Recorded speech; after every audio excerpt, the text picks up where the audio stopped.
Hi fellow reefers, I'm Eddie of Eddie's Reef Aquaria. Today's weekly video is on a new coral that I purchased from Worldwide Corals, Clove Polyp Frag. I'm going to go ahead and, like, if you follow me, you know the routine. You know, I go ahead and I do a little research, basic stuff, not complicated stuff, and I talk about the actual coral, how to take care of it, where you should put it, the parameters of the water, the light, etc., etc. So let's go ahead and take a deep dive into it and talk a little bit about it. Okay, and here we are. Like I always say on the intro on the specific corals, I'm focused on the actual coral. And let's start off by what is actually a clove polyp. What's the scientific name? Well, the scientific name for it is called Clavularia. That's the scientific name of it. And of course, it's a softie. It's a soft coral. Now, clove polyps are also known as 8 tentacle polyps because if you look at it and you count each little feathers, there's actually 8. It's also called a fern polyps, glove, like, you know, a glove in your hand, polyps, or palm tree polyps. Now, clove polyps are a beautiful, fast-growing, soft coral that in many ways resemble both a Xenia and a pipe organ coral. Now, they have soft, feathery polyps, as I was mentioning before, that sometimes carry either an orange or a green highlight. Now, when it comes to lighting, these corals can tolerate moderate and moderate to low light, in which they can tolerate a par value as low as 50, but can tolerate higher intensities, of course, if acclimated to that higher light. Now, when it comes to feeding, since they are a photosynthetic type of corals, they do not need direct feeding, to be honest with you. So as to say, reef roys and these other types of powdery type of foods that contains zooplankton is more than sufficient. Flow, when it comes to water flow, it'll take moderate and moderate to low type of water flows. So as you see, I have it there in the substrate, and you really don't have to put it way up in the middle level of the water column or higher. Care level, of course, is easy. It's a beginner's coral and also an advanced coral, depending on why you purchase it and where you want to put it. But what I mean by that is, when it comes to entry level or a beginner's coral, it's a coral that you really don't have to be checking your parameters constantly. It will do well.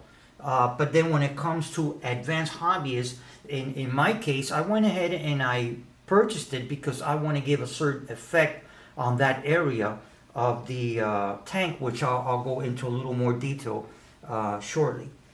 When it comes to temperament, it's a peaceful coral. Now, they only get to about, I'd say, like 2 to 3 inches in height, you know, the actual stem, and have a head size of about a half inch to 3/4 inch in diameter.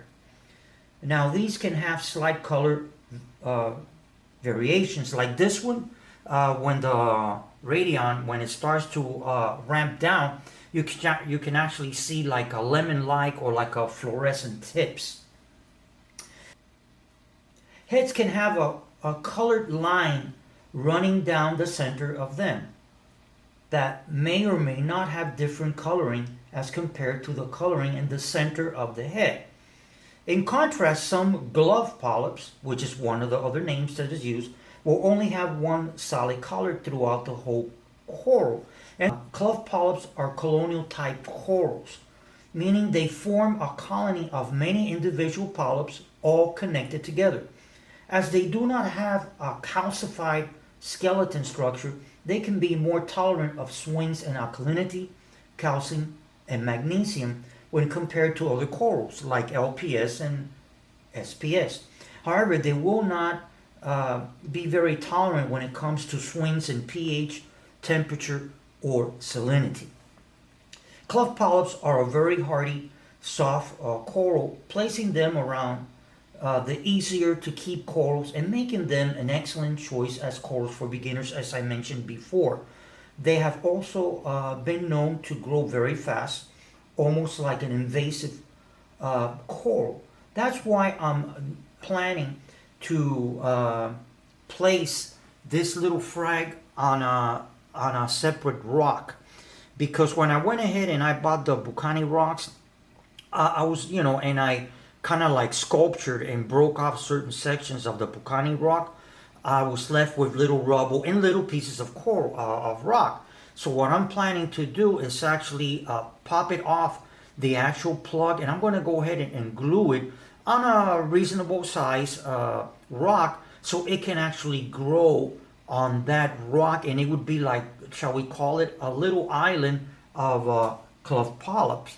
When it comes to that, I'm thinking of doing a separate video. Where clove polyps are also less aggressive when it comes to the defensive abilities. And by this, what I mean is that if other corals close to it, they have like stinging tentacles or something, like let's say a galaxia, etc., they can actually kill it. This coral, as I was mentioning before, they're very peaceful corals. And then finally, clove polyps are good to either beginners or advanced hobbyists, as I mentioned. Okay, and that's basically it. I hope you enjoyed the video. And if you did like it, hit the thumbs up. And go ahead and subscribe to my channel. And next to it, there's a little bell. Hit that bell. And like I mentioned on this short video, the explanation of the clove polyp, this coral, I'll do a little review. They do spread.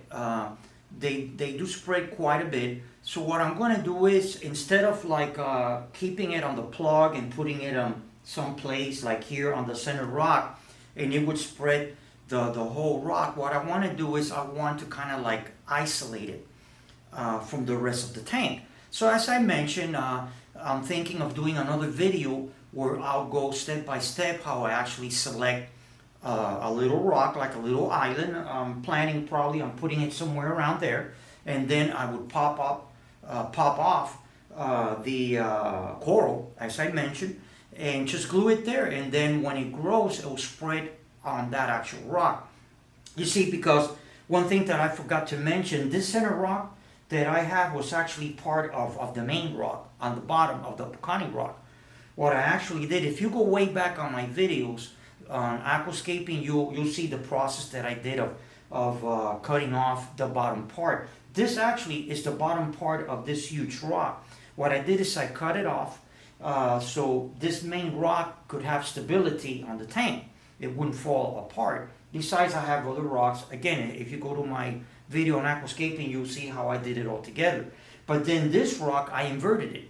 And then I placed it here like an island, like a separate piece of rock of the whole aquascape. What I'm planning on doing on this little island is to do like a zoo garden, like a zoanthus garden of different types of zoos, and put them in the middle. So that's why that I really don't want to place the clove polyps here, because if I do, then it'll start to overpower the actual rock, and I want to keep this main rock as a garden of zoanthus. So that's why I decided to actually put it on a little rock, and it'll be like a little island of clove polyps.